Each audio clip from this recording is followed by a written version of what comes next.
already prepared myself to speak in English, so it's not a problem. Much better. Okay, okay.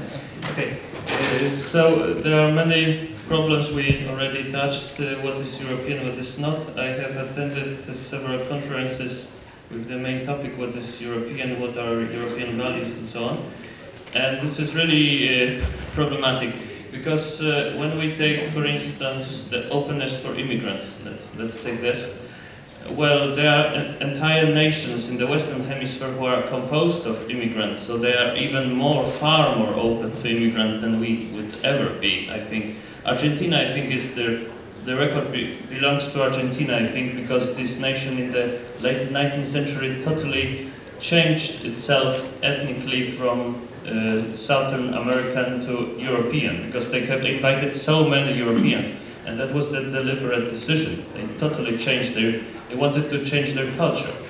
And until recently, Argentina was a totally Europocentric nation, and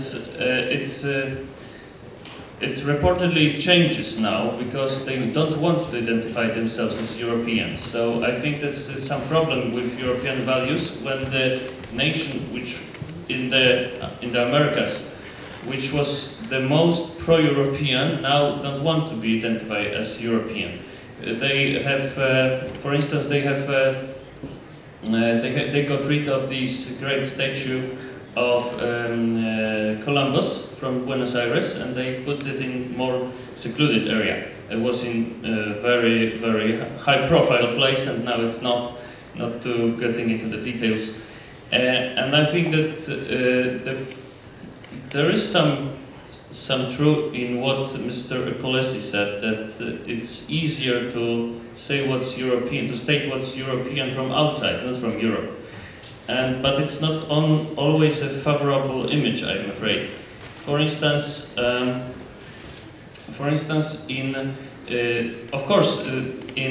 as we very often confuse Europe with European Union, with what all these political processes are going on, and the same the people from outside are doing.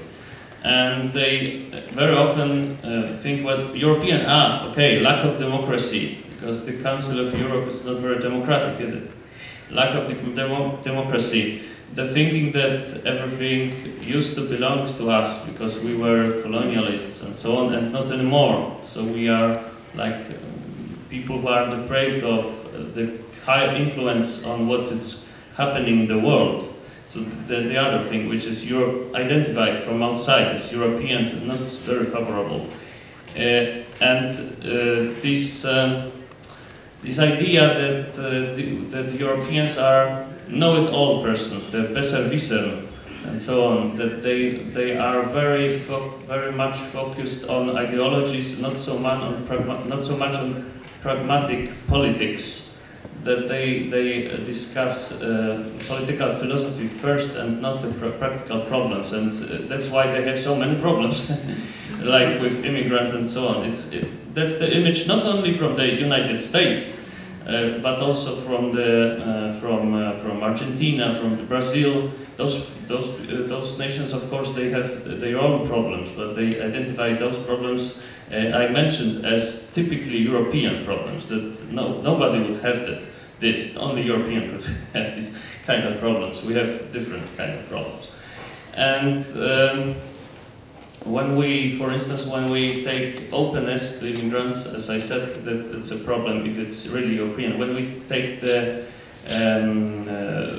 continent itself, then we state that most of the Russians belong to Europe, but they are not so much, the rule of law people, so we put them out a little bit. And the easier is to make this with Turkish people, because they live in Asia, so that's easier task, I think. The lack of the rule of law, and they are not European as far as the continent itself is concerned. I think that the most European thing of all things would be this dominance of ideological thinking over the practical thinking. I think that's really European, and I think existentialism is very European. When in all American all of American definitions of existentialism, always existentialism is this definition. Those definitions always start with the European way of thinking, of philosophy, and so on, and so on. And it started in Europe, and so on. And then we can trace this attitude of this will of not being existentialist when they are writing those definitions. And because that's European, that's weird, that's strange, and so on. And I think that the Europeans are really existentialists, and I think it's because from the World War II, Europe is not anymore a main political factor. Even the Europe combined, even all those nations combined, are not the main factor in on the political scene. When we ask ourselves what will happen politically in the next few decades, we usually tend to cite some American professor like Mr. Mersheimer or Mr. I don't know, Thomas Sowell and so on. And sometimes we also go to those more crazy ones like, I don't know, Stephen Bannon and so on. And we also turn to Russians. For instance, what Alexander Dugin has to say, speaking of the more crazy ones. But this is really, I think it's very symptomatic that the Europeans are not anymore in charge. So we focus more on definitions, on political theory, because the political practice is not very much for us now. And as far as as Mr. Kolesi has said, probably the only achievement of the European Union, the peace for many decades, I'm afraid it cannot be counted as an achievement of the European Union or the European project in general, because this is the result of this Europe becoming a periphery, both culturally and politically. And this is the result mainly of the nuclear bombs and so on, which predominantly don't belong to European powers. And they are like 8,000 nuclear bombs in possession of the Russians, and more or less the equal number in possession of the Americans. So we have this equality and we have this equilibrium between those two powers. And the same is happening in culture. And as I said, when we ask ourselves what the political changes will be, and we usually turn to Americans or to Russians, sometimes to the Chinese and Indians and so on, and not so much to Europeans, not so much as it used to be. And that's why I think that this overgrowth of ideological thinking has appeared, and this overgrowth of existentialism, that okay, we are not the most powerful, we are not very keen on admitting this, but we must accept to some extent the reality. We are not so powerful, but we are like better, wiser or something. Sometimes it's right, sometimes we kid ourselves, but we like to think about Europe in such a way, I think. And I think existentialism would be the most European thing right now, to identify as European. Because in taking everything else, for instance, the rule of law, the first country that realized the real political equality, the real liberal system, is the United States.